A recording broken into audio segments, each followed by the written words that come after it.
What's going on, everybody? I'm Jory Goodman, the Time Teller, with another T3 Off the Cuff installment, your daily horology news. Now, today, we're going to be talking about something that's very exciting to me because for my longtime viewers, you know I am a vintage watch nerd. Now, none of my episodes when I'm talking about vintage watches get a ton of views because let's face it, watch collecting is one thing, vintage watch collecting is a totally different animal, right? And I didn't start off with the love of vintage watches. It took me a little bit, like I got into wristwatches, and then the more I learned, the more it kind of led me down a path to older and older stuff. Because let's face it, the older it gets, the more there is to learn about it.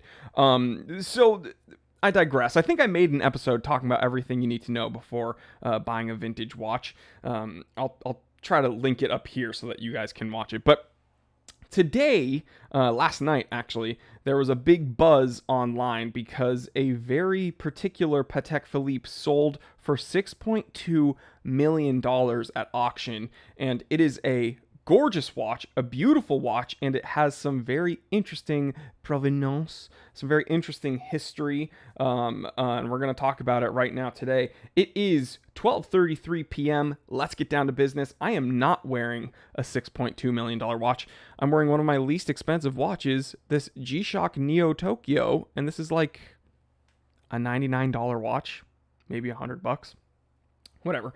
Let's take a look at this. So this watch, not the watch here, not the Stova. This watch in question that sold for $6.2 million was owned by this gentleman, Puyi, the last emperor in China. And the watch that sold was his Patek Philippe 96QL. And it's really, really cool. He bought it, I believe, in 1937. All these years later, it goes up for auctions for millions and millions of dollars. Hodinkee already did a quick expose. Yeah, the Calatrava 96. It is a triple date moon phase. We see small seconds. Very interesting dial with a golden track here. Very nice gold doffing hands. Obviously some intense patination. This is a watch from 1937. But easily the best information I found was from SJX Watches. So watchesbysjx.com. They really spent some time with this watch and they got some very interesting information. So they did a spectrograph of the reverse of the dial. It reveals it's 92.4% silver, 6.94% copper, and the rest comprised of silver and gold. That's the underside of the dial. All right. The case of this watch, this beautiful, beautiful watch, is platinum. So it's really not common in vintage in the vintage watch world to have platinum as a case material. Usually, if it's precious metal, it's either going to be silver, and some people don't even care about silver, or yellow gold, right? So to have a platinum case from 1937 is a pretty big deal. And then Hodinkee didn't get that. Literally, I think the only watch media site is SJX that has this internal content of the movement, and this is already a beautiful movement, right? This is a Lecoultre base movement. It was Lecoultre and Piguet worked together on this movement. Then they sent it to Patek to finish it and case it. So there's some heavy hitters already working on the movement. But we've seen movement photos, right? This is really cool that we got this. You rarely see the underside of the face, or I should say, beneath the dial, right? We see the underside of the movement. It's very rare that we get to see the front view of a watch with the dial off. You can actually see the full plate of the moon phase indicator. You can see the month and the day. Really interesting view. As a watch nerd, specifically a vintage watch nerd, it makes me like drool because we would never ever be able to get to see this watch, right? It was owned by the last emperor of China, and it's from 1937. And this is some amazing footage, guys, or pictures, I should say. We see some decent finishing. I mean, for 1937, this is impressive. I can get through the, again, we see the front. That doesn't want to load for some reason. Interesting. Just an amazing watch. And we can look again at this auction.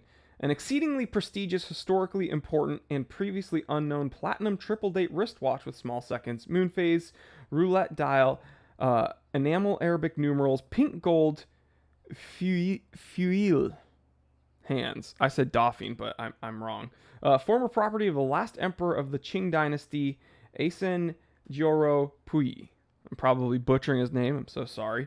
From the day it was sold, in 1937, Puyi's Patek Philippe, reference number 96, Quantième Lune wristwatch was of immense value. It was one of only 8 such timepieces known, 5 of them platinum, 2 gold. So there's actually 4 other platinum ones floating around, which is insane. Puyi turned to Yuyan. Do you still have the calendar embedded platinum watch with you? He whispered. Yes, I am wearing it. Yuyan answered. Please take it off, Puyi said. I mean, this is just very cool history. I don't know how many of you out there care about the stories behind watches. Some people literally only care about the tangible object. And I don't think that's wrong. I don't think that's wrong at all. I understand that some people just like having the thing because they think the thing is cool. With watches, specifically obviously vintage watches, I think there's a whole other romance to it. I think it's very cool to think of and learn from the watches and the stories the watches would tell and who wore these watches before us. I think it's awesome, even if it's just on a sentimental level, right? Even if it's just a watch from your grandpa or your great-grandpa or your dad or your brother gave you one. It's cool to have attached feelings to these items. It makes them it makes them bigger than they are tangibly, right? And so I thought this was a really interesting story. Again, $6.2 million for a platinum triple date moon phase. It's pretty insane. And a Patek that I actually didn't even know existed. So let me know what you think about this watch. Would you wear it? Do you think it's worth this amount of money? And do you even care about the stories behind watches? Or are you just someone that likes the thing? And again, I don't think there's a right way to collect watches. I just know how I like to do it. So leave me a comment in the comment section and let me know what you think. But there you go. Another off the cuff segment in the books. I will catch you tomorrow. And we have an edited review coming out at the end of the week. So stay tuned. Also, I want to let you know about something. I know people were so excited about the giveaway that I was doing. And I have some information here. I was supposed to pull this up earlier, but I didn't because I'm an idiot. But check this out, guys.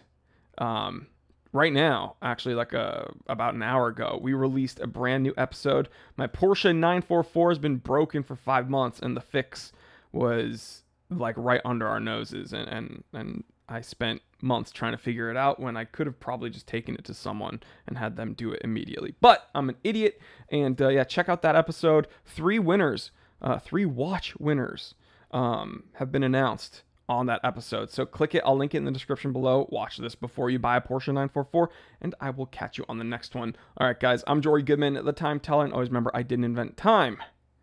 I just tell it. And you already know. Stay happy, stay healthy, stay blessed. I love you.